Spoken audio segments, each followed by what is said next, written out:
No, I was talking about Vegas. Oh, yeah. Just going. Yeah, so I didn't win either. But yeah, it was a good time. But then I'm like, Oh, I know. You have that whole time for empty dust and taste the brain. Where are those? Taking over. We saw them, they were fading out of the. Really? I mean, it's like now.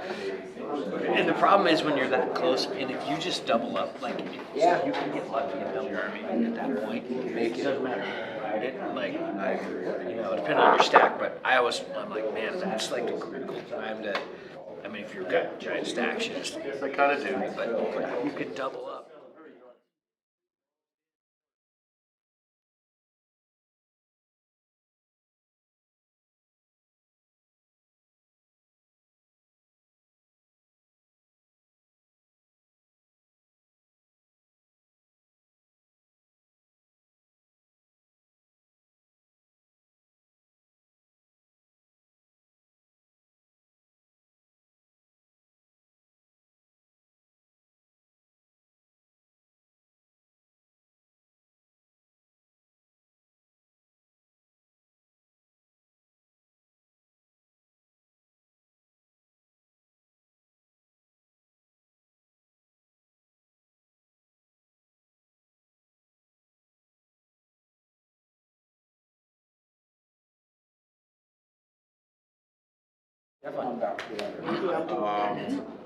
Yeah, streets is under him.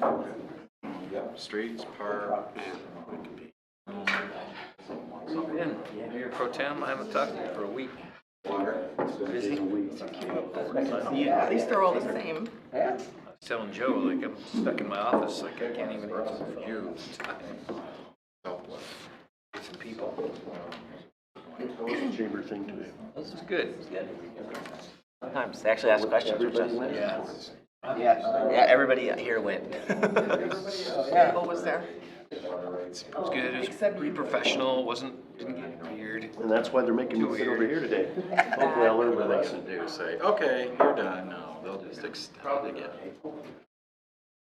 Where's your dummy?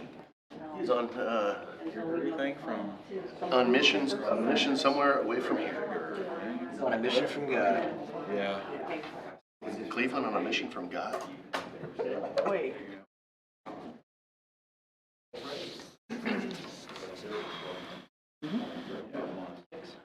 All right, I got 6 o'clock.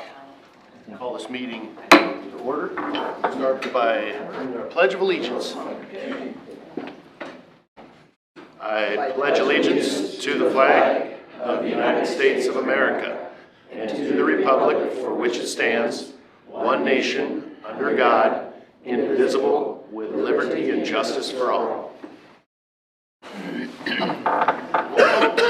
Council members E.J. Curry. Here. Molly Carmody. Here. Cody Colt. Here. Ed Stillwell. Here. Joe DePinto. Here. Terry Kaminsky. Here. Tracy Wood. Here.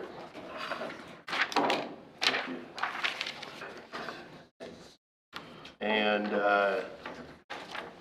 we have an agenda. I need a motion on that. Move to approve. Second. All those in favor? Aye. Opposed? Motion passes. We have an agenda. We have a couple of blue cards here. Start with Diane. Yes. Step on up, tell us who you are, tell us where you live, and tell us what you want us to know. Diane Diacuti. I live 100 yards outside city limits on 93rd. And I came to ask a question and give some information on something that I've just become aware of too. This is on weed killing. And I just saw a DVD that's called Secret Ingredients. And it's about GMO, non-GMO, and that type of thing. And what I want to ask the city is, what is used when you're spraying for weed killing? And I'm asking, and I hope it's not Roundup. And the reason why I'm bringing this up is everything that I'm reading in this whole scientific research that I just saw, what that does, and then it's going to the ground, the water system, etc. But yes, I live outside the city, but I really care about this city. And seriously, when I just saw this DVD, and even if you buy organic things, if it doesn't say non-GMO on it, you can be guaranteed that organic is non-GMO. And everything that's happening, diseases and autism and all this kind of things because of it. So I just wanted to, I don't know what the city does, if it was just that maybe check into it and look into it. Yes, we want to keep everything beautiful, but Thank you. and thank you.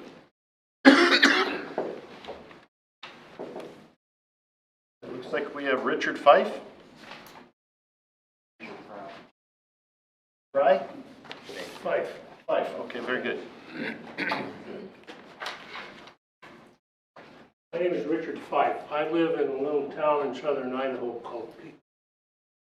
I'm up here in this area because my wife and I own rental properties here in the city of Yelm. During the month of August, we suffered for 18 days an undisclosed water leak in a 3-bedroom, 1-bath apartment. Now, that water leak was monitored by your city master link data collection system. And it amounted to anywhere from 582 cubic feet of water per day to 2,850 cubic feet of water per day. At no time was there a red flag recognized and acted upon by the water department. Contact the property owner and see what could be done to determine the cause of a potential water leak. Now this went for 18 days. That happens to be a little over 360,000 gallons of water, and at no time did the crawl space of that apartment flood. At no time did the carport show water on the deck, and at no time did the lower part of the alley in the north of the apartment ever show surface water. So the immediate question is, where did 360,000 gallons of water go to? Right? The issues behind this problem I've identified in a small paper, and I'm willing to give this out now because my approach to resolving this issue is to work with Michael from your water department to address the issues that are raised. The first time that we knew that there was a potential water leak was on the 18th day of the event, when the tenant, who was brand new to the apartment, called up and said, the water pressure in this apartment is really low. Can you do anything about it? We sent our maintenance manager within an hour out to the apartment. He looked at every possible source of water inside the house and would it have blocked the water pressure? The answer was no. So he crawled into the crawl space and he found the water leak bubbling up a little bit of water within a foot of the vertical standpipe. Now, at the rate of daily loss of water, that crawl space should have been totally flooded with water any given day for the 18-day period of time. And it wasn't. So the issue is, where did the water go? Or is there a problem with the meter, which is the immediate suspect here? No one saw that problem on the side of the city. And that's why it went for so long. Now, the final aspect of this is we really saw the consequence of this leak when we got a bill for $7,600 for water in the month of August. That's just a little bit higher than normal, which is about $150. The city's master data link connection system, master data link collection system monitors daily consumption on your residential properties. But no one saw a red flag and raised the question, what can we do about it?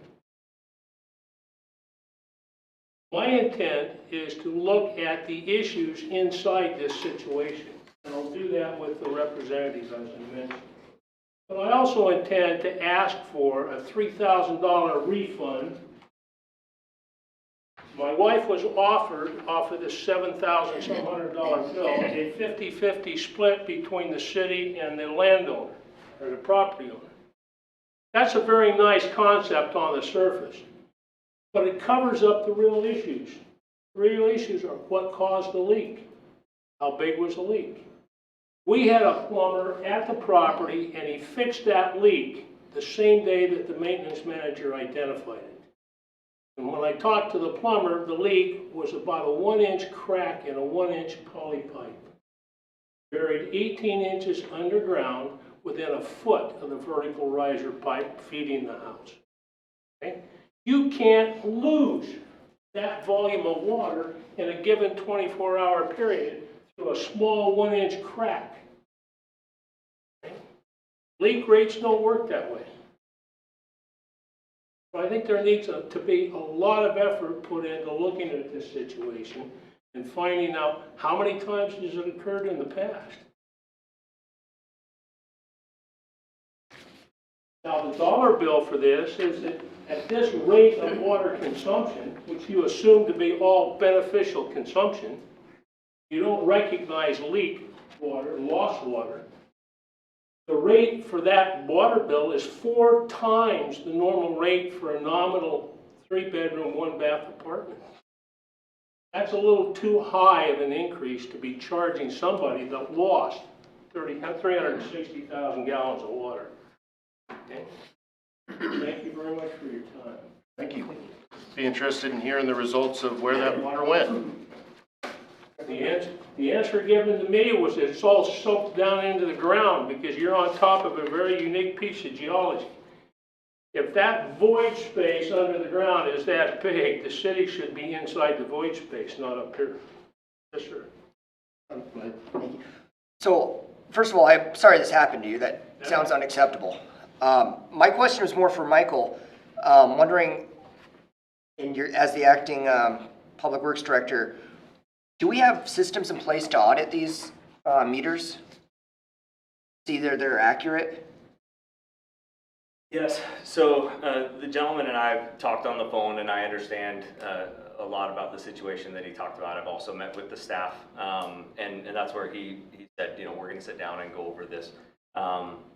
What he wanted to do tonight was just raise the flag to you all of an issue of when this stuff does happen, because I mean the cause is simple. I mean, and I love the questions, right? A lot of them are rhetorical. But you know, what caused the leak? Well, we don't know, but something in his house broke, and as a cost of that, or result of that, you know, we can't find where the water went. We have a high infiltration rate. We'll talk about that a little bit later with the Impairment Analysis, and we have Chris here to talk about water reclamation, which will actually, he can speak to if you want, the infiltration rate that we have here. But the bottom line is, stuff breaks. We have meters. We're not checking, you know, residential meters on a regular basis. Obviously, residents aren't checking their meters on a regular basis. So if we what we're doing next is with these master meters that we're putting in that do transmit radio, we will be able in the future with the implementation of this to actually be able to track things more real time. I don't want to get too far ahead of ourselves though of saying, okay, I don't understand how the systems will work in the sense of how will that transmit an alert, what will that follow up and that engagement look like, but and I don't even know what meter he has at his home right now, we're still at that stage. But my hope is that in the future when we have these, you know, master meters and these things that are more high tech and more digital and don't require the employees to do a manual read, that we will get some sort of an alert system. And that was my other question is there no alerts that if we're losing thousands of gallons of water a day, that seems like a huge volume for one piece of property. I'd be concerned not only for the property owner, for the bill, but also for the city for that loss of water. That's a lot of water that we're just wasting. I'd be interested in seeing if these smart meters can detect that you're installing, and I totally get that if we're transferring over, transitioning from the old to the new. And on that note, Pat, you just gave me some great stats today. Where are we at with the progress of that, and how much farther do we have to go? We're about 30, I figured out about 38% of the way through the city in replacing the water meters. So we're a little more than a third of the way through. We don't know yet if this gentleman's house had that smart meter or not. I probably could look it up and see if that's one that's been replaced. I'd be curious. That's one of the conversations we'll have. I think it's also important to recognize that after my first conversation with Michael, I asked to have the meter pulled and tested. And that was done, right? And the meter tested compared to the bench meter, perfect.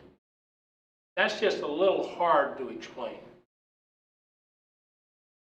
Yeah, and the staff did a wonderful job, reading his meter and understanding and affirming that yes, it is functional, providing him with data and also confirming and providing him with a lot of resources that you had a leak. And when the plumber came in, which, I mean, he's almost a dream tenant or dream owner in the sense of there's a leak and it was fixed and it was identified, and then you could see immediately in the data that that leak that he had in his home was the problem, and that will change. And the other part of it that's also sometimes difficult for folks to understand is we charge on consumption. And so the more that you consume, more is wasted, even though it was not consumed for a positive use. Our structure,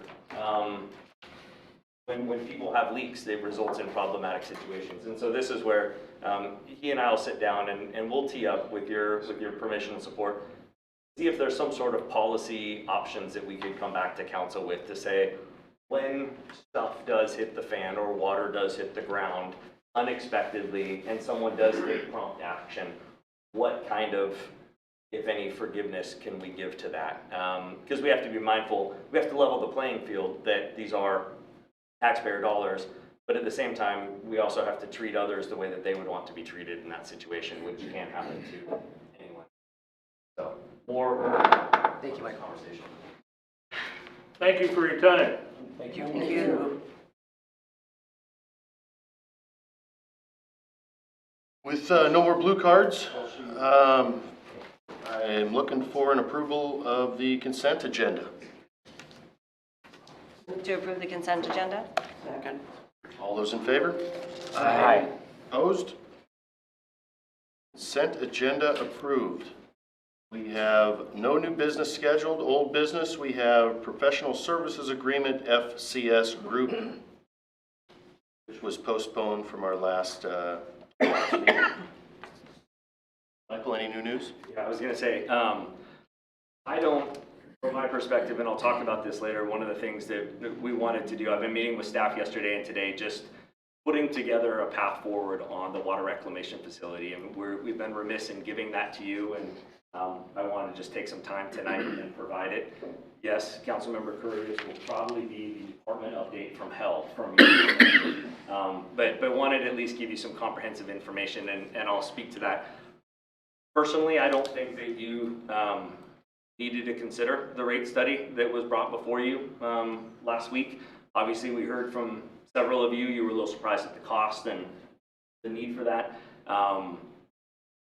There was a commitment to, hey, let's revisit the rates and make sure that they're still tracking and they're still doing what they want. I'll give some information tonight. But it was loud and clear, you guys didn't feel the need for that comprehensive a study or that costly of a study. And so I would actually recommend that you either don't take action on it or table it until next year, and you'll see why when I get into the that's when the rates actually do expire, and we'll have some more concrete information of where we're going with the water reclamation facility. I can talk about kind of where we've been and where we're going a little bit later tonight, but I don't see a need for action on this if you don't, unless you really want to. And I misread what you said last council meeting. Go ahead. Yeah, I kind of agree with Michael here. I think that a lot of us are super upset at this concept without knowing exactly how much the new water reclamation facility refurbishment is going to cost. And so I think I'd like to move that we postpone, not table, this action until we have a final cost and budget on the water reclamation facility. A motion, and have a second? Second. Any further discussion? Councilmember DePinto. When would we be postponing it to? Next meeting or? No, postponing until we have, an indefinite time. Indefinitely. So indefinitely until we have the final cost of the new facility. Thank you for the clarification. Would that be a table or would that be a postpone? That would be a table. If we move to table it, it would drop off and we wouldn't bring it back up until we move to bring it back to the agenda. Actually, if you table it, it'll be on every agenda until you take action on it. So my recommendation would be to take no action, and we'll bring it back when it's. With the guidance that you just said.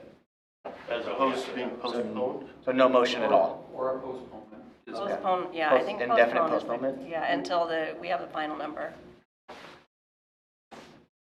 I think it is table. The Well, no, table when should you remove it from the schedule completely until we vote to bring it back on.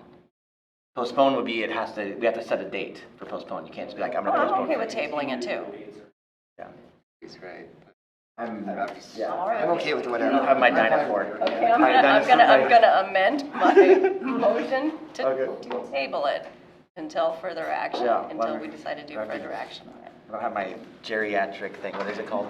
The dinosaur Jurassic Parliament. I can't believe you remembers that. Yeah. If we table it, it's on every agenda. It is for sure. That's what I'm being instructed here. All right, so postpone it. I think the motion as you originally stated is accurate. Go with postpone.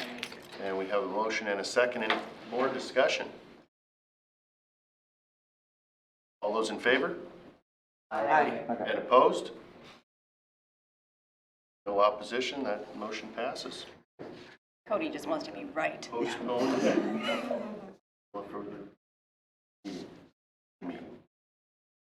Okay, that would be the end of our old business. Moving on to our updates.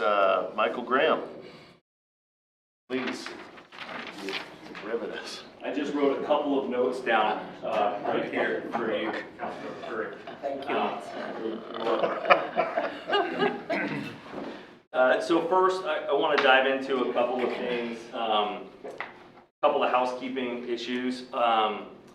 The first thing is we have chat with the chief tomorrow, 1 o'clock, right? Want to let folks know that. We're kicking off the Police Citizens Academy, and we have 11 participants so far. That's been on our goal list for a while, and appreciate the police department making that happen. And the last thing, just to be mindful of, I'm going to hand out the budget process that Councilmember Carmody talked about last week. You will see it in the form of a resolution. But I want to make sure that you had paper on it in case there's any changes or any questions. Gives you a chance to work with her and work with me. And the reason is we're going into budget amendment adjustment time period of our biennial budget, and we're still working with the state auditor's office. So that's taking a lot of our time.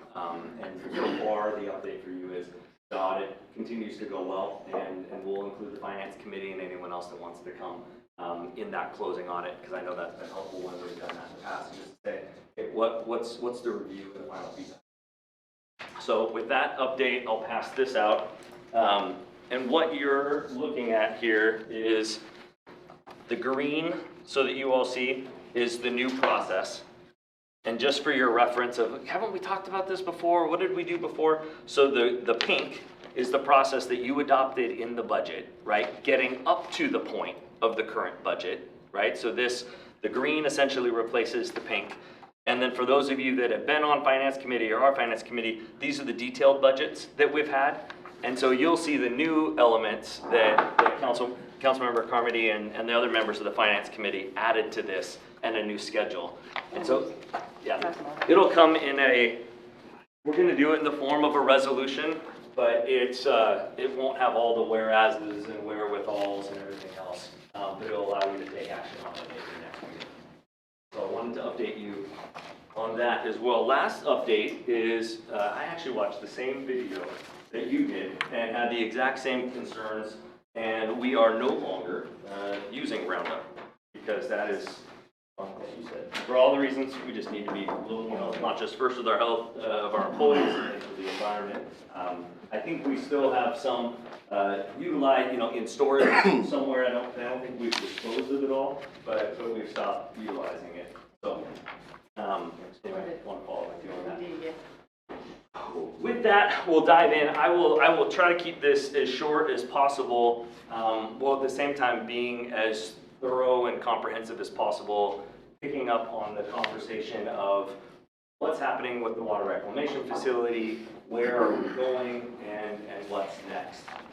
So the first aspect of this that is most important is everybody knows the age and deterioration of our plant is starting to show. We worked with the Nisqually Valley News and had them go and bring a camera and do an article on it. Some of us questioned the timing of it, but Mayor Foster was great. He goes, no, let them in, tell them the story. People need to know, A, the progress that's been made and the reality that we have a long ways to go. And on that note, I mean, I want to applaud you and the other council members that came before you. We have a lot to be proud of as the first reclaimed water plant constructed in Washington State. We're the first reclaimed water community, and that's awesome. You guys have done great work adopting this plan right here. No, EJ, they're not my notes. You adopted the sewer facilities plan, which broke out the improvements that needed to be made in 3 phases. It also included from FCS in Chapter 9, the costs of how we're going to get there, what the rate trajectory is. So you guys have taken some action to address some immediate issues on the long-range planning. You've also taken action to address and appropriate funds from reserves on addressing the immediate phase, phase 1. So there's a lot to be proud of. However, as the Nisqually Valley News said, we've got a long ways to go. So just want to look back. When I first came to the city, I arrived in December 2016. You guys were talking about the plan and phase 1 and phase 2 and phase 3, and I had no idea what you were talking about. But you had just done all those things that I articulated, adopting the financial plan forward and the sewer plan, and breaking it out here in these phases. So the immediate, the treatment process, and the solids handling. So it's really that phase 1 that has been taken care of. And now we're working with consultants and engineers under your guidance to really figure out what the best treatment process is and what the path forward and time frame is. And that's what we'll get into tonight. On other milestones for 2017, this is the breakdown of what the improvements that were made to essentially the SCADA system. You heard that a lot. It's basically all of our operational control aspects and all the nuts and bolts that go in to support those processes here. The total cost, you may remember, was 1.2. This did not come out of rates. This came out of reserves, and then after that, or around that time, you then later in 2017 adopted the rates. First, you adopted the plan, but did not adopt rates. Set us back a little bit a year on timing, right? But it gave us some chance to analyze it. You took money from reserves. We made critical infrastructure updates. After that was done, or as that was being done, then you adopted the rates that were on the trajectory now and working with it. So other milestones, you may remember in 2018, we worked with Johnson Controls. I know that you've received the update that we're going to terminate that contract with them. We have contracted with Kennedy Jenks. We're then going to look at another ESCO, not another ESCO. We're going to resubmit a contract with energy service provider to look at that aspect of things. It may still be Johnson Controls, but the way that that was bundled through the state, we need to take a step back from. I don't want to confuse that with the other good work that Johnson Controls and Kennedy Jenks did, which is highlighted up here. And part of that was to evaluate the sewer facilities plan. Kennedy Jenks, who is here with us tonight, they wrote a technical memo, and this is the conversation that we had internally and with the Public Works Committee, and it is essentially shifting from going from that sequential bioreactor to the membrane reactor, and using that to treat our effluent, and at the same time comply with permits, which we're not doing on a consistent basis, and meet future growth requirements. I have water here somewhere.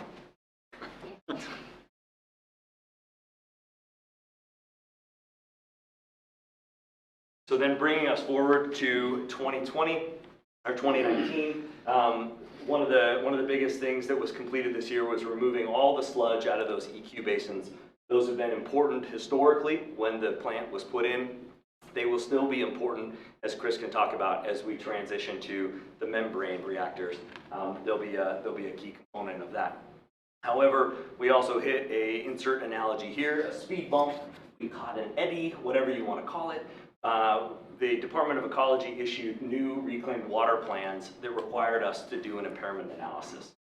So you have the technical memo, then you go back to ecology and say, hey, we want to move in a different direction. Are you open to this? They said, yeah, but you have to do an impairment analysis, and this is delayed and caused a timely process that we're currently undergoing right now. This will be completed in December at the earliest, realistically January of next year. And so again, this is a JCI and Kennedy Jenks question. How much is a water impairment analysis? Off the top of my head, I don't know, but I'd be glad to dive into that with you. More importantly, is there any potential grant opportunities out there to cover something like this? Because I mean, okay, we're the Department of Ecology here. We want you to do this study, and we're not sure where you're going to come up with the money, but good luck, we're requiring this to happen. It just seems like maybe there's an opportunity for us to pick up some money. Yes. Hopefully. Yes, it was one that left a lot of us because we actually submitted the amendment before the rules came out. We were hoping to be grandfathered in. There was no luck on any of that. So bottom line is the work is being done now, and that should be done January, December of either December this year or January next year. So then looking forward to the path forward, this is what I was talking about, you know, ideally, if the Kennedy Jenks completes the water impairment analysis, at that point, we're also having another project that we've talked about that's in the budget to remove the sludge and the vegetation and the liners from Cochran Park, which you all know is our most significant outfall. It's a great recreation area. At the same time, it's a water infiltration facility. And this is really important to do, not only for all the reasons of the nexus to the water reclamation facility that we have, the outfall aspects of it, but it also has a nexus to water rights as well. So this is a very important project that will start next year when the season's right. And just so you know, I know we've talked about it earlier, but this will be done in the off season when there is not so much use. We're intentionally scheduling this not in spring, not in summer, when the peak season of when people are using. I know we've shared that with you before. I just want to share it again. So after that's done, then what will happen is we'll get that analysis back. We'll have to update our plan if there are any modifications from that analysis that Chris can speak to in a little bit. And we'll resubmit it back to the Department of Ecology. And then at that point, we will come back to council and say, okay, we have our plan, we have our path forward, here's what this looks like, you have concrete information. Then at that point, we'll ask for your support for a professional services agreement to get bids from folks. Kennedy Jenks may be one of them, but basically to come back for engineering and facility design. And they design these things in phases, and so that's why you see up there design services up to 30%. When we look forward, the final design would be done in 2021, and that would be focusing on that new phase 2. So remember, we completed phase 1. This would be a plan and path forward for a new phase 2 of how we're going to process everything, again, to comply with permits and accommodate future growth. Then construction would begin in 2022, and then it would conclude in 2024. That's when the estimated completion date would be. When we look at challenges, this is something that you will hear us say on a more regular basis. Why we supported the NBN in doing this article, because it talked about, hey, the leadership that a lot of you showed to say, hey, look, here's the problem, here's the path forward. It shows the hard work that the staff are doing right now to essentially triage and keep things together. And that's why I put that in there. If any of you have ridden on a subway or been to London, they always say, mind the gap, mind the gap. So I'm saying the same thing to you. We need to mind the gap, because as we look at construction in 2022 and completion in 2024, we still have to keep this plan operational. And our team is doing a great job. And you all have done a great job of, you've got the plan, you've got the rates expire and need to be revisited and not adjusted, but re-implemented for that same trajectory that was in that plan that you adopted in 2016 to stay the course. And so the thing of it is, just to manage expectations, we sat down as a staff and said, okay, what is that gap?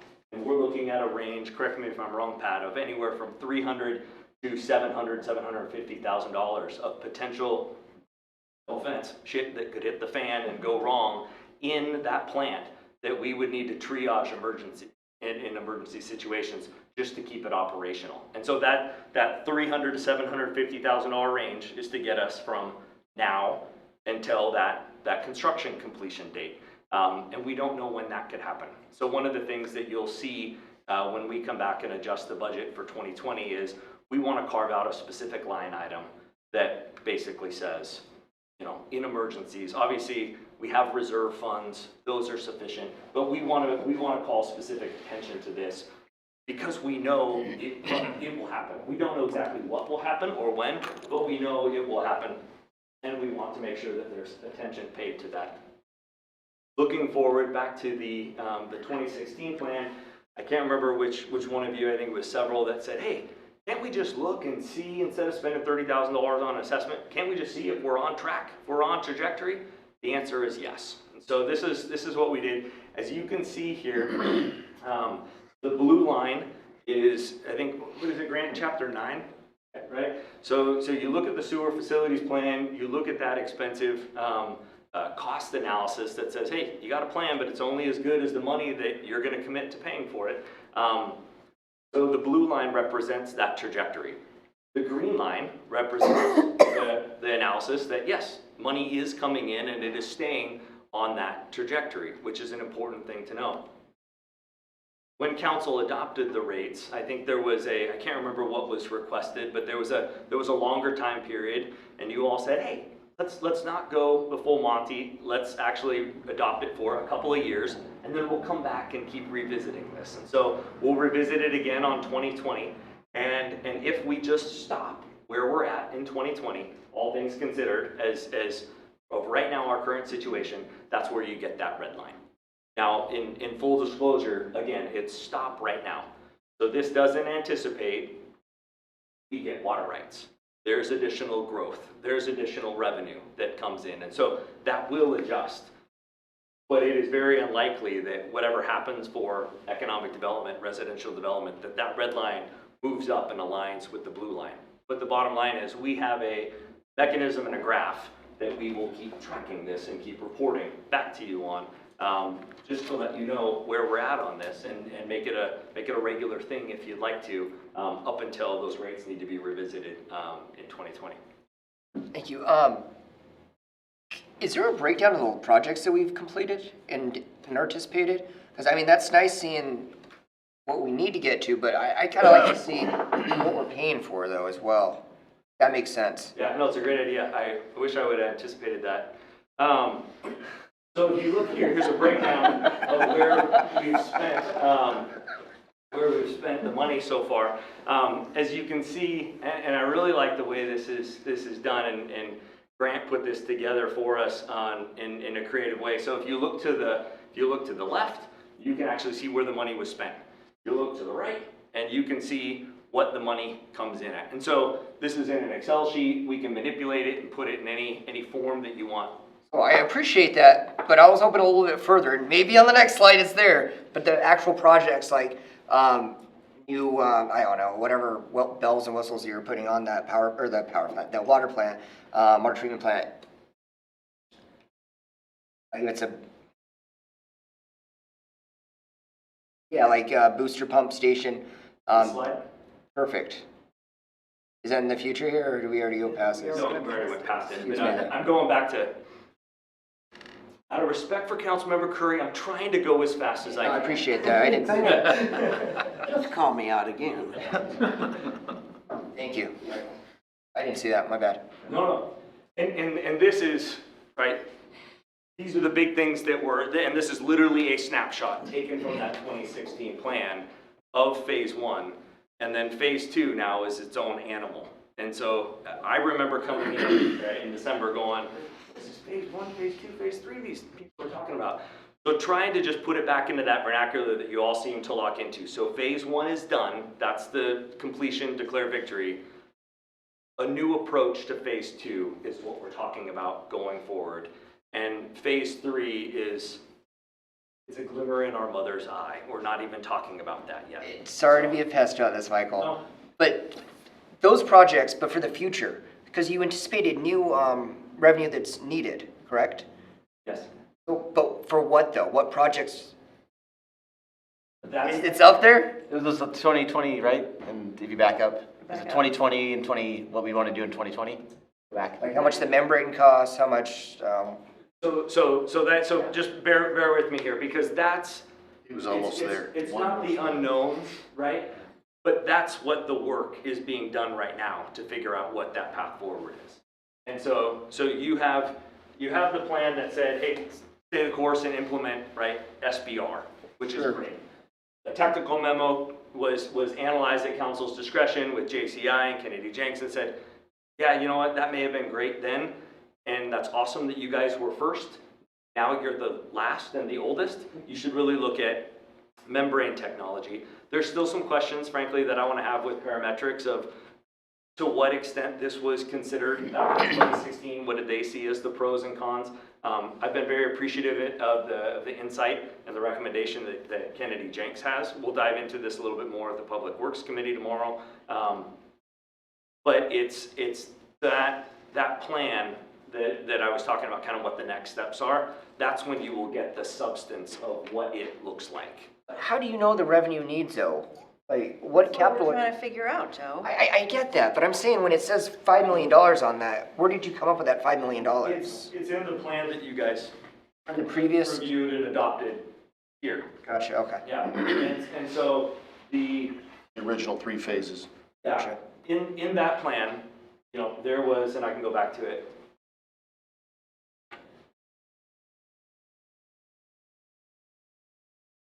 Hey, Grant, are the people watching, can they see this screen? They can? Oh, that's awesome. Thank you. So, whoops. So going back to this, I mean, just looking at phase 1, I mean, this is the triage of everything we looked at here. And then there's upgrades that needed to be made to that treatment process, which is the 3 sequential bioreactors, which are very outdated and archaic, and we're very limited in what we could do. We had only been running 2 of them up until, what was it, 8 months ago? Yeah. And we were not hitting compliance with permit, and worked with ecology, and Bill, to his credit, I mean, phenomenal individual, said, well, let's just make all 3 of them online. We had to make some, again, more immediate repairs to get them online.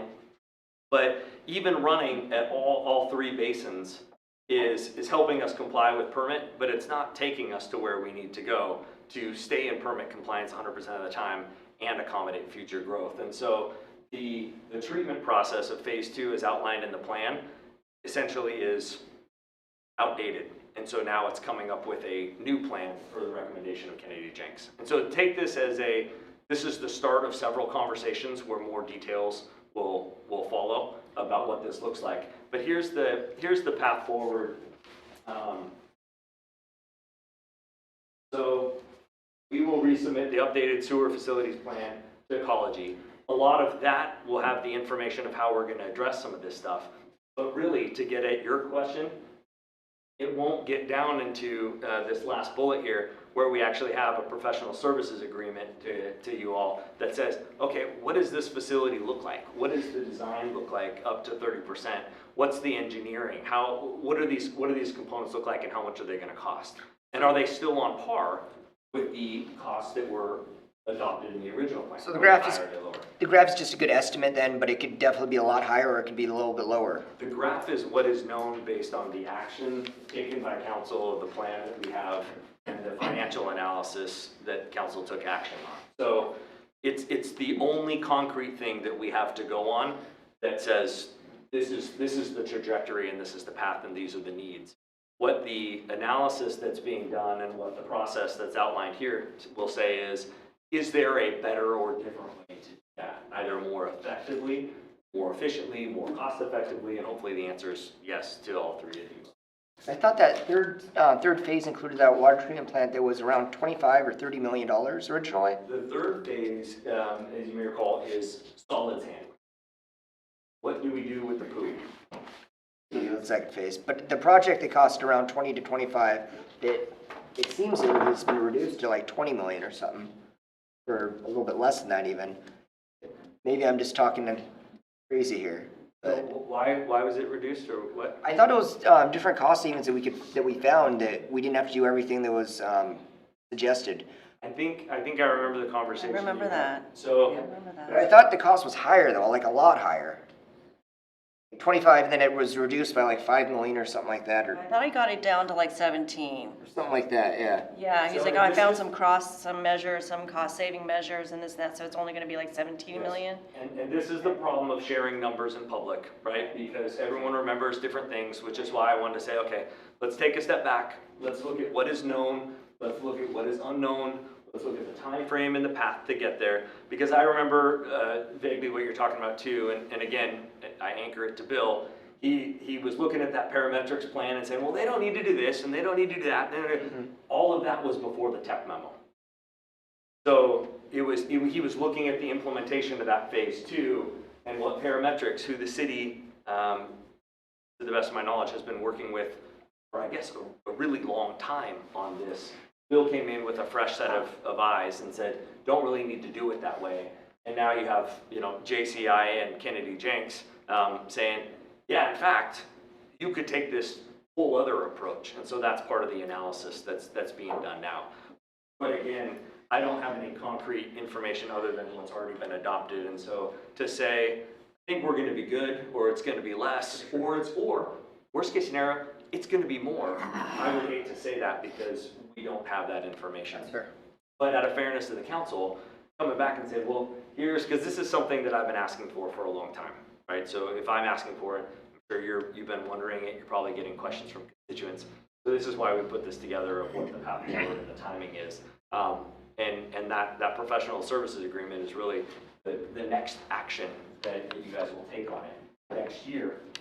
And then at that point, it would be prudent to revisit the rates and the trajectory, and probably as much as, staff would love the certainty of saying, council locks in rates, whatever they are, for X number of years. My advice to you would be, take another incremental step forward based on whatever information you have at the time, and keep moving forward. Eventually, as we look at this, when the final design and the upgraded facility is out, and we have this new process, this new path forward, and this new design, that's really where the rubber is going to need to meet the road, and we're going to have a long-term commitment because we have a long-term plan. Right now, as I was saying earlier at the last meeting to you, Councilmember Carmody, is you can't have one without the other. You can't just adopt rates without a plan, but you can't start implementing a plan because remember, we have money in reserves to start doing some of the pre-engineering and pre-design, but we don't want to get the cart too far before the horse unless we know we're going to have the money to pay for it. So these conversations have to happen in tandem, which is why we rolled this up together in this way. So, and again, we need to mind the gap. As we work through these processes, stuff will break. The water reclamation facility will go down, and you remember, we have customers that are using this. We have, I was talking with Councilmember Kaminsky, we're actually selling some of the reclaimed water to that wind farm project. They're using it for dust control. We have the school district. We use it for our irrigation. So there may be problems with the plant. Things may go haywire a little bit that we have to repair, and we want to make sure that we have money set aside for that. Yes. So when I took the tour of the WRF back in late 2015 or early 2016, we only had 2 of those tanks running. And the engineer at the time, Ryan, told me, I said, why aren't we running all 3? And he said, we're not running all 3 just in case one of them breaks down. And then we can immediately switch over to this other one. It's kind of our backup tank. And now that we're running all 3, there's no backup tank, right? So is this part of that $500,000, roughly $750,000 emergency gap that we're talking about? Like what happens if one of the tanks goes down? That's a really scary thought, That is one of the many things that we talked about on the could happen list. Mm-hmm. And again, why we need to revisit this plan, because we're operating 3 to stay in permit compliance, and that is not happening consistently, and we're expecting more folks to come here, more economic development lowers the rates, but you can't have that without the water. not gonna have the water without the reclamation facility, right? It's all related. And that is one of several things that we basically said, what could go wrong that we need to be prepared for? And how do we possibly give a number and set it aside in the reserve funds? But that's why I also want us to pull it out of the reserves and put it in there so that we can track it as we keep communicating this, with you as council and with the public, of just saying, hey, here's where we're at, here's where we're going, here's where we're at in the step of the process. My hope would be to keep revisiting this presentation so that it's consistent and just update you with information and analysis. And when stuff hits the fan, and it will, we'll come back and tell you what it is. And some may be in our spending authority to go triage it right away, and some things we may need emergency action on. But that's kind of the reality that we're going to be living in until this is built out. She mentioned, Ryan had mentioned something along the lines of the reason we have a third one that we're not using is in case there's an issue with 1 and 2, we can jump into the third one immediately. Has that ever happened? I don't think anyone has jumped in. No. You understand what I'm asking. Was there ever an instance where we had an issue with one of the SBRs where we had to act quickly and use the third backup SBR? If memory serves me correctly, I know that we have taken some online and some offline. I don't know if it's because of a breakage or because of maintenance, but there have been times where we have utilized those at different times. Right, and I understand, and that's great to make sure that in fact they still function appropriately. But what I'm curious is how accurate that information that Councilmember Carmody received from Ryan was.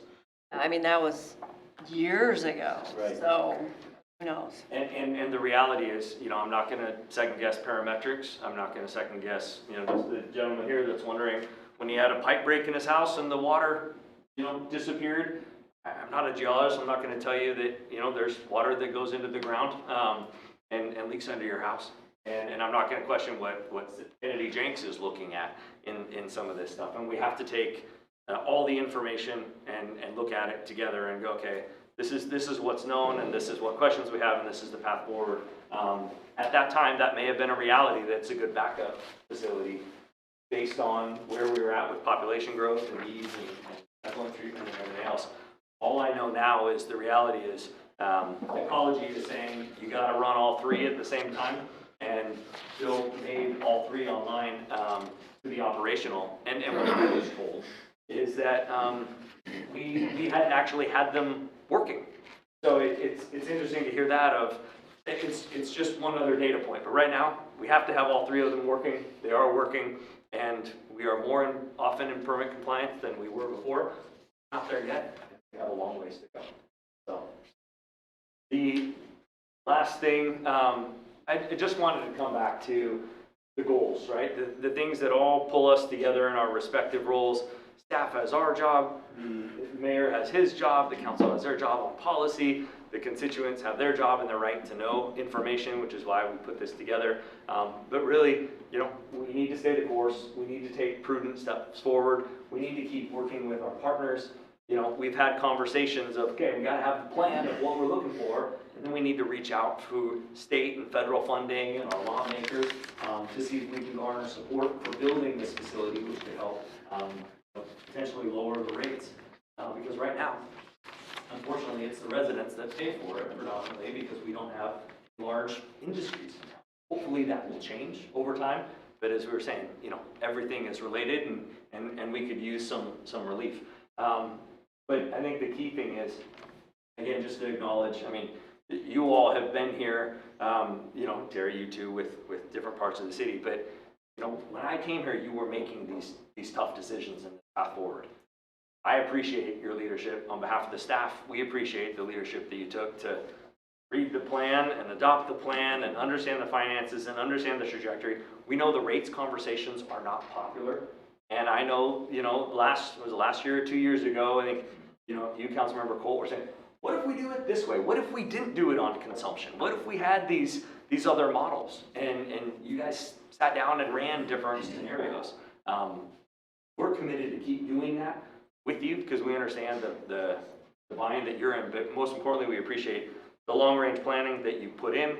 Wanted to update you on the progress that's been made, wanted to outline what the path forward is, as we all stay the course to keep moving forward, but at the same time, adaptively manage. And with that, I'll hand it over to Chris from Kennedy Jenks. And just, if there's any questions, not to put you on the spot, but No. if there's any questions you have about the work being done with the water impairment analysis, the tech memo, if you want the Twitter version of the tech memo, for him to articulate that to you, we have him here to answer questions, understanding that this is, essentially the start of us trying to give more information, and I'm apologizing that we haven't done this before. Like I said, I've been wanting the time frame for the timeline and the path forward for a long time. I have it. We built it in the last couple of days, giving it to you, and we'll keep it updated going forward. And we can have these folks come through as many times as you want, because when you look at the big rocks that it takes for us to move the city forward, it's this, water rights, and it's implementing and right-sizing the budget, the biannual budget that we're now used to operating on, which you have that path forward together, which you guys will continue to fine-tune and adopt. So anyway, I'd be glad to answer any questions, and obviously Chris is here as well. It's a bit concerning as we move down this path. How often will ecology change the rules where we have to do this again? Obviously, we can't forecast that, but we get into these studies and we spend millions of dollars, and then they change the rules. Is this a constantly changing thing? Are we trying to look for something in 2024 that's going to be irrelevant, where we've spent $2 million and then they're like, oh, you need to do another study and it doesn't fit our requirements? Seems like that is pretty consistent from the state. It's a bit of a monkey wrench. Yeah, a little bit. The reclaimed water rule had been an outstanding item that ecology hadn't put together in a long time. It had actually been tabled for them for probably 2 decades. So the adoption of that rule was a high priority for them to get implemented, because there wasn't clear guidance to cities and municipalities on how to implement those rules. So it was a high priority on their list for things to come out. So, but I mean, we stay up to date on what they're thinking and new regulations that are coming out. We're not seeing anything at this point that would affect Yelm within that time frame. They're actually focusing a lot on what's called the dissolved oxygen study in Puget Sound. So they're focusing on marine discharges right now. And so we're seeing the reclaimed water rule as being the large, I guess, important piece that ecology was trying to implement that would affect Yelm. Large and last. Yes. Appreciate it. Next. Real quick. Table it or did they postpone it? That's exactly what we're doing. So Tabled it. Coming up each meeting. And was it a water table? That's a water impairment analysis. Briefly for the non-professional, non-scientist people here. yeah, so it's actually a water rights impairment. Water rights impairment. So there's 2 ways you can impair water rights. One, by decreasing the quantity of water that someone can access if they have a water right. And the other way is decreasing the quality of the water that they have access to. So what we do in this study is we look at how is water going to move within the groundwater, and also what is the impact from the discharge of the treatment plant that infiltrates at Kaufman Park. What is that going to do to the water quality? We'll assess from there if we think there's any sort of water rights impairment.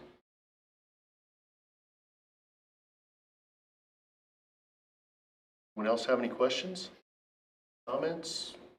Councilmember Cole. You may not have this number, but for the membrane that we're thinking about going, how many cities currently use it? Is it like the most popular model in cities currently, or are they most on this old model? What do we have for that? Everybody's doing it.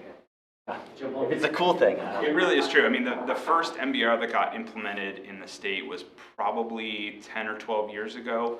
There's debates whether it was the Tulalip tribe up. Say that again? No, it was actually for the casino up in Tulalip.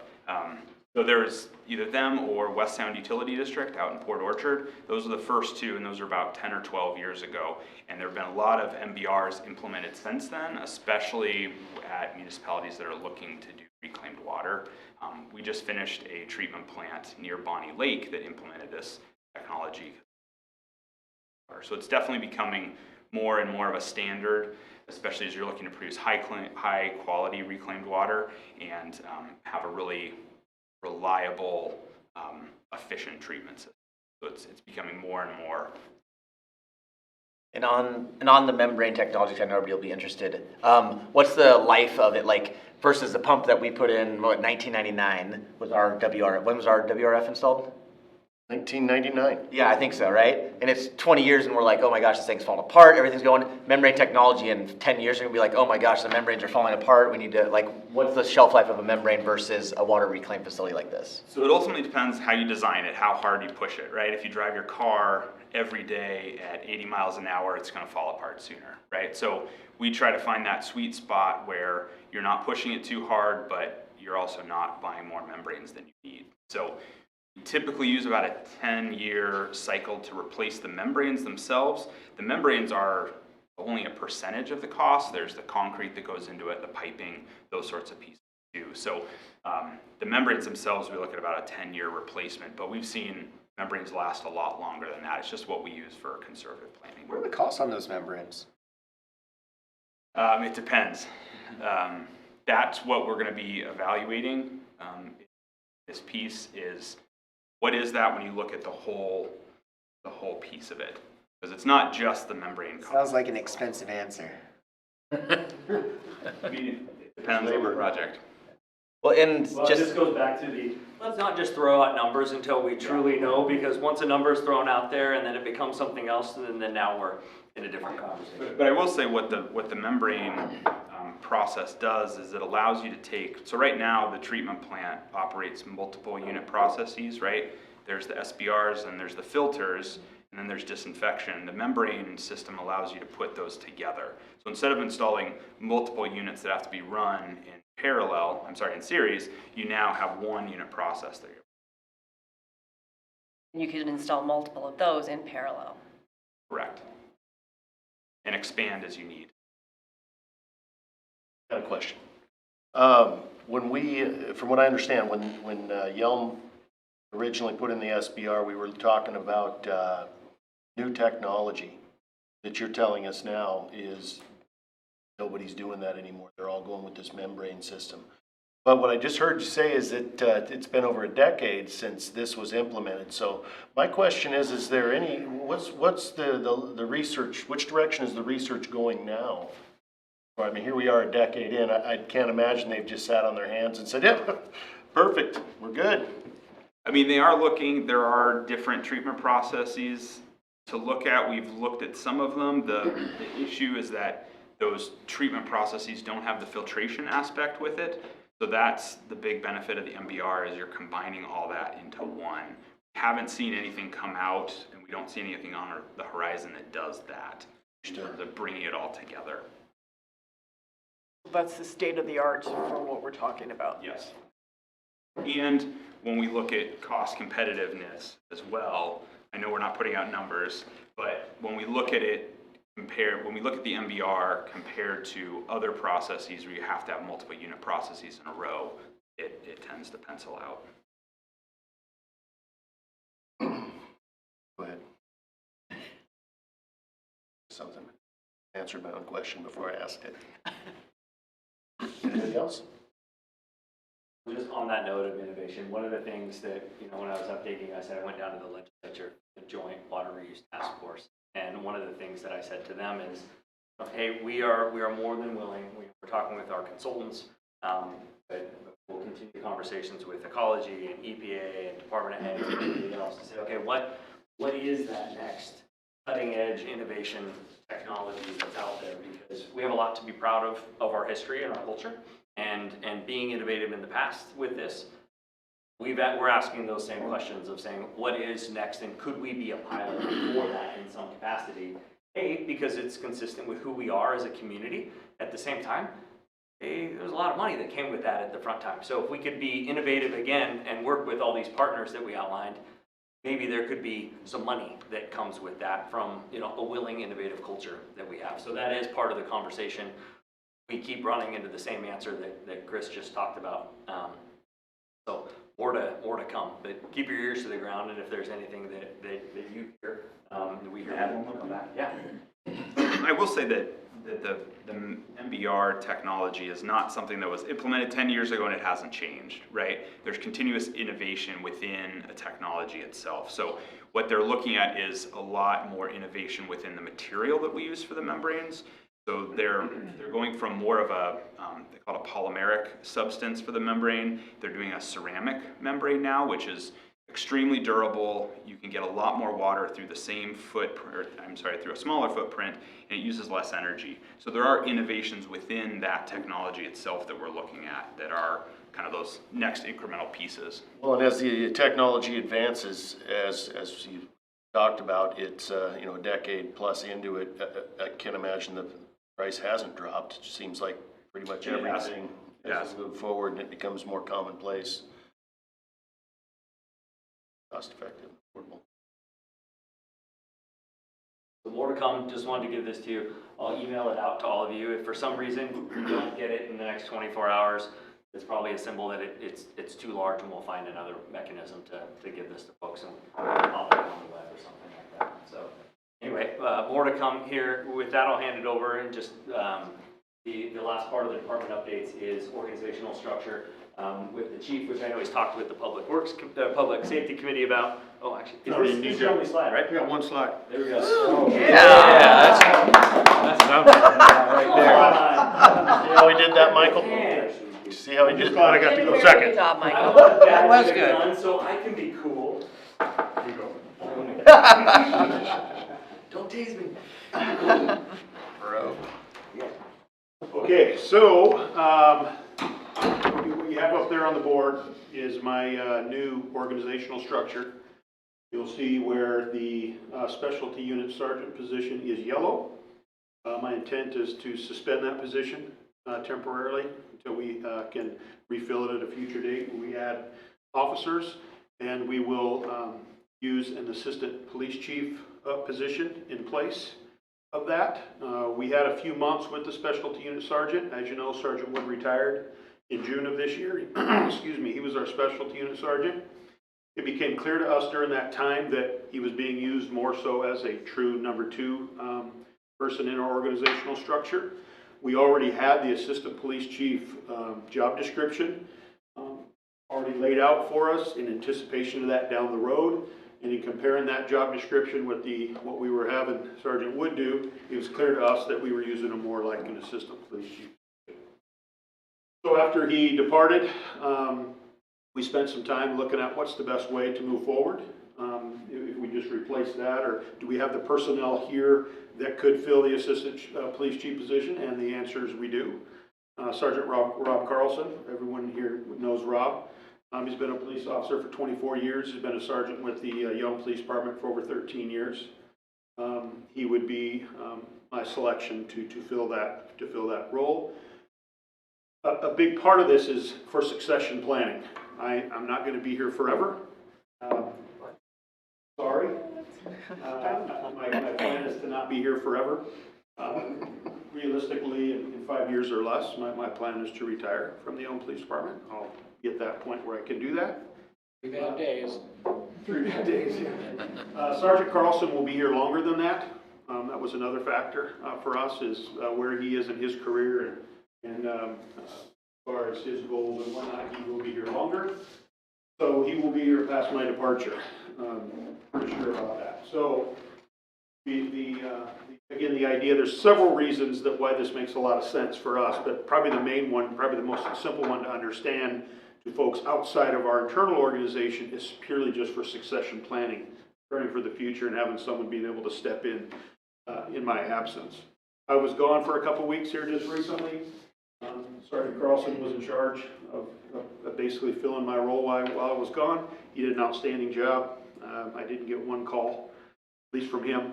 I guess a few calls from you folks, but I didn't get any from Rob, so that was good.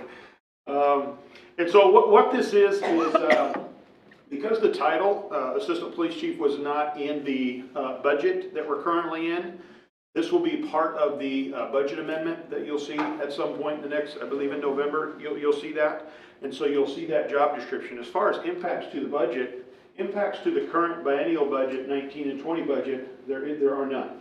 There's no financial impacts to that budget.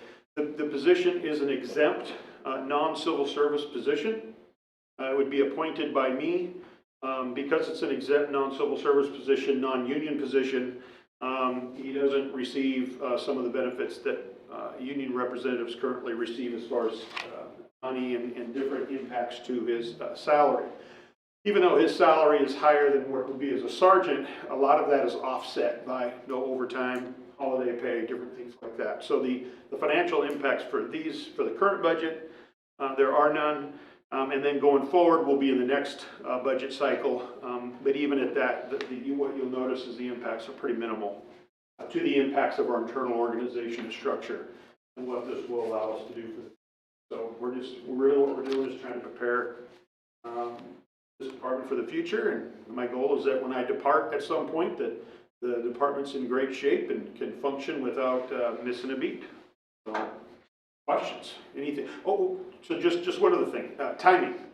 The timing of all this is, as you know, with the departure of Sergeant Wood, we have a officer who took the sergeant test last year.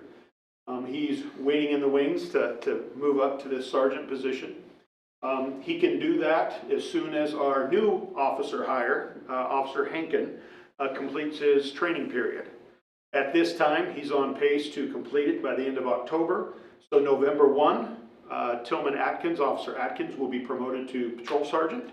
And at that point, our intention is to move Sergeant Carlson to Assistant Police Chief in November. So right now, that's the plan. That of course can change because of the training and the field training requirements that are required of new officers. But as of right now, he's on target to be a solo patrol officer by November 1, which will then allow us to move up Officer Atkins to Patrol Sergeant. So, questions? Questions? I think it sounds exciting. I think it's great that you're making these plans and really looking to the future. That's awesome. Good job. Thank you. And as you can see, the organizational chart, it just looks good. It's a good look. It's a good looking chart. It hasn't always looked like that. Just one screen. Did you help him with that, Grant? So, again, this is just more of an informational, this is our plan, this is what we plan to do. Where you will see it is in the budget amendment, you'll see that job description in there. We created the job description clear back in 2016. So the job description's been, in our policy for quite some time. It just, we haven't filled it. And believe it or not, at one point, a few years back, after we created the job description, it actually was listed in our budget, just as an unfilled position. However, for the current biennial, it didn't get put in there. And so that's why we're here talking about it. Thanks, Chief. Okay, thank you guys, thank you. Okay, we're moving on to our executive session, which we don't have one scheduled. When are we done with department? Grant?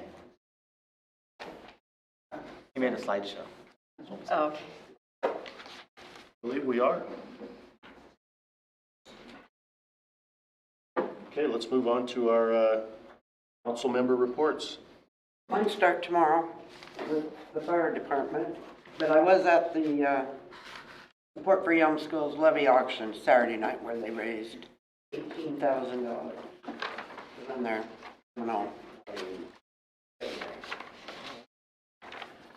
Council member. Homelessness Task Force may have to reschedule its town hall because the main speaker had to fly out of the state in an emergency family problem. So we may have to reschedule that town hall meeting to a future date. We will keep everybody posted and let everybody know as soon as possible. Other than that, I got nothing. Why don't you take it? Okay. EDC, I'll let Terry take some of this. EDC met on Economic Development Council, met on Tuesday. We finally got together, I think all three of us, in the first time in like 4 months, which is awesome. And then I had to take a call in the middle of it, which is great. We discussed what we're at, some of the 5G stuff with the cell broadband, some of the other information that'll be coming down. We're kind of just rehashing where we're at and what we're doing. I'll let Terry go from there. EMS Council, the meeting is in 2 weeks. I just want to go over, EMS Council is emergency medic services for all of Thurston County. They provide anytime you see an ambulance or someone on site that's providing medical care, that's EMS Council is providing it.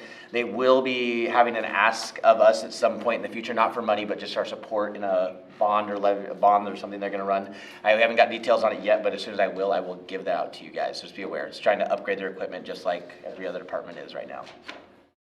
That is all. Last week, our public safety meeting was canceled or didn't happen, but I attended the EDC Board of Directors meeting. Some really interesting information. A person from Weyerhaeuser came, talked about their timberlands across the U.S. and their export market, talked about how the tariffs are affecting them. They're actually losing money because they're not able to pass those on. And their sustainable forestry. We had a presentation about the jail, which I saw an email come in that they want to come and speak to the city council as well.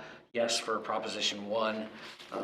Everybody has an opinion on that. I'll just leave that there. And this isn't a report, but my number one constituent, my wife of 31 years, has brought to my attention that we closed on our house. We sold our house August 13th, and our water bill was double paid. So our customers, and I am a customer, we have not received a refund from that. So it's been 60 days. It's over $400, and she's pretty patient. I don't want special treatment, but we do have people paying water bills, selling and moving, and especially in Yelm, where we have military. If this is the way that our new fancy accounting system works, we probably ought to rethink that. And so the second thing, I'll leave it there. The second thing is when you try to dial City Hall, the phone tree that you have to go through is asinine. It's crazy. I don't know if it can be fixed. An old school receptionist or a whatever, they don't have them anymore. But one of the things that'd be better. But I don't know. I know we've talked about it. I know it's better. It's a little better, but I don't have direct lines, or I don't know if anybody has direct extensions. I don't I don't call that often, but when I do, damn, it takes a long time because you got to listen to them. Then I forget because I got a little bit of ADD, so I forget. I got to listen to the options again and punch the number, and then it's the wrong one.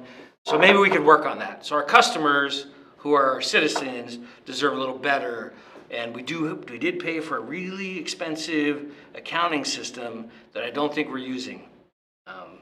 And there's been some changes, I get it, we're working through those things, but I would like to see a little better response for our customers, which would be, it's not a councilmatic thing, it's just a little sticking point for me. Because I go home right now and I'm going to hear about it again. She's going to say, hey, thanks for bringing that up. She probably didn't watch. Anyhow, that's all I got. That was kind of on a little tangent, but thank you. Couldn't agree more about the phone system. It takes a while to get to somebody. On to my report. I was chatting with a lot of the folks in the Willow Glen neighborhood, and they recently had it's a HOA there, and they recently have their streets repaved, but they hate it. It's all jagged. It looks like it's unfinished. Oh, the chip seal. Yeah. I was wondering, is that city or is that HOA that manages those streets? We can look into the boundaries. It's by Fort Stevens. It's inside the city limits, but... But weren't you talking about the chip seal? At Public Works, we were talking about that. Yeah. Chip seal is not new asphalt. It's stones with, the oil put down first. And so it doesn't look like, and it shouldn't look like, it's much less expensive than new asphalt, but it does have some advantages. Resistant and again, much less expensive, and there's pluses and minuses to every treatment, but I don't know about that particular neighborhood, but I should get back to you on that. Sure, but you are doing that currently for different projects in Yelm? We've done a few streets this year. We didn't have a big program this year, but we did do a few streets. All right, thank you. And what else was there? Oh, that's all for now. Thanks. Oh, no, sorry, real quick. Sorry, Terry. Just to go off what Councilmember Carney was talking about. So the task force meeting is still going on next week, but tomorrow we were having like a town hall type of informational session.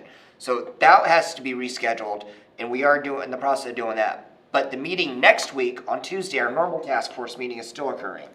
So just wanted to be clear on that. I'll say. Thanks. Okay, EDC, we talked about a variety of things, but just in a very surface way, so nothing really major to report there. How was that? Couldn't have done it better myself. Okay. I did manage to squeeze in the last performance of Mamma Mia, and it was really fantastic. And I think the lease at the Triad Theater ends in November, and I really, really hope that they find a new home in Yelm, because it'd be horrible if we couldn't have our live theater. So just putting that out there. And then I did attend today's chamber lunch with the candidates, and everybody did a great job. It was a really, really good event. Very good. That's all. I attended TCOM. It was a joint operations and admin meeting. We talked about our potential, the feasibility of combining forces with Lewis County. They had some representation there to talk to us about it. We haven't made any decisions on that. We're just looking in to see if it's in everybody's best interest for that to happen. And we approved a professional project manager for a public safety radio replacement project. And we talked about some of our non-member type 1 fee structure. And what that is for one of those, for example, is the Red Wing Casino. They're dealt with a little differently than, say, our contract with them as well. And that was about it. That's really that's only the only meeting that I have had that anyone here is interested in hearing about. So with that, Move to adjourn. I think I had that one. All right. Second. Sam, right there. Move to adjourn, second. Who got the first on that? Who motioned on that? Oh, no. That's it. Yeah, rewind that tape. I'll amend. I never got one in. I wanted to get